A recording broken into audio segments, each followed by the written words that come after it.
you know, you look at, so I've seen this morning, the schools minister came out and said that it's 2 in 5 grades are going to be changed from what they were originally moderated at. Yeah. Now, I was just chatting to some of my mates or whatever, and one of them said, actually, that could mean moderated up. We've just then found out that of the 40%, the 2 out of 5 that are going to be changed, you're looking at 6% are going to be moved up, right, and 34 are going to be moved down. Yes. Now, look at schools with, so you're looking at previous record of grades.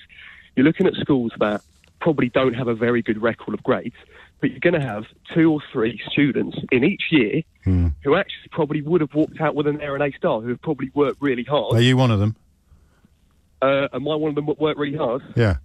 Ask me tomorrow, I'll tell you. But at the moment, I don't know. What a brilliant answer. But I mean, are you expected? We can put the burden on someone else, your teachers, your parents. Are you expected to get good grades tomorrow? Yeah, I mean, to be honest with you, James, you know, I'll say this to you. I'm actually privately educated. Yeah. And the thing is that I'm not too concerned about myself. What I'm concerned about is there are. So your school. So you're not at a school which has a bad history, and therefore you're not one of the. Even if you were expecting to get straight A's, you're very, very unlikely to be downgraded because of your school's position and record. Exactly. Got you. The problem is, James, is that if you look at kids who have gone to a school who are now going to get marked down simply for the fact saying they're doing, I don't know, A-level history. Yes. And they were predicted an A or an A star, had worked really hard for it. This is it. Put in all the hours with coursework or whatever. And then you look at the past, I don't know, 3 years of their school's history and no one's got above a C. It's nuts, Monty. You've nailed it, mate. And suddenly I felt the clouds clearing, because what you're saying to these children, to these teenagers, to these students, you're saying you're going to get downgraded for the sin of attending a school that is demonstrably inferior to the sort of school that you and me went to.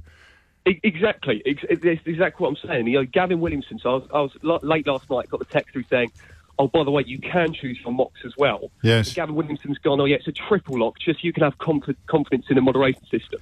Who is going to have confidence in a moderation system but who's, you know, done over loads of, 124,000 Scottish students? Yeah. Has done people that take the International Baccalaureate, who there's been a massive uproar with problems there of people not getting the right grades. And he's saying, oh, so you can have confidence. You know, it's like getting on a plane and saying, oh, by the way, 70% of our flights land. That is the majority, so you can have confidence. It doesn't make any sense, does it? It's ridiculous. Not to me. What would you do? How would you fix it? How would I fix it? Yeah. Well, I mean, unfortunately, I'm not an education specialist. Don't worry, nor's Gavin Williamson, mate. Yeah. Well, it wouldn't seem that way. Look, I'm not saying it's an easy job at all. What I am saying is, though, you know, you said earlier, you said, oh, fair play to Nicola Sturgeon for owning the mistake. I agree with you somewhat, but then at the same time, I think there's no way she found out on the morning that all the other students, that 125,000 people have been marked down. You know, surely there's got to be some more clarity, and I'm you know, as you say, I'm crossing my fingers that there's going to be clarity here, but I mean... No, it's unlikely. And I tell you what worries me politically, and I understand what you say about Nicola Sturgeon. She'd say better late than never, but it's the fact that she apologised that impressed me, and Nick Gibbs doing the rounds this morning literally saying, word for word, we apologise to nobody. But I politically, I worry... in the current climate, that they might even think that what the Scottish Government did was the best way to respond, but they can't copy them because of the political capital that would be lost by everybody turning around and saying, oh, you've copied Nicola Sturgeon. Oh, yeah, it's a political shift for the SNP then. Of course it is. It's something like, but I mean, there are arguments obviously going on in Parliament saying, you know, that have said what I've said and what you've been saying about previous schools' record and whatever.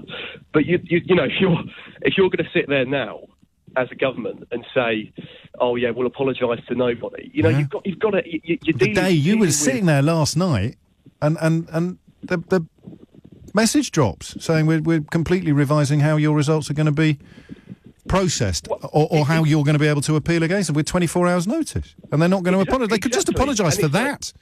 You don't have to be a genius to work out the fact that if you just sort of go through the subtext of what that's actually saying, oh, by the way, we've really, really messed this one up. That's how it reaches my ears, mate, and you're a lot closer to the story than I am. Do you want me to ruin your day?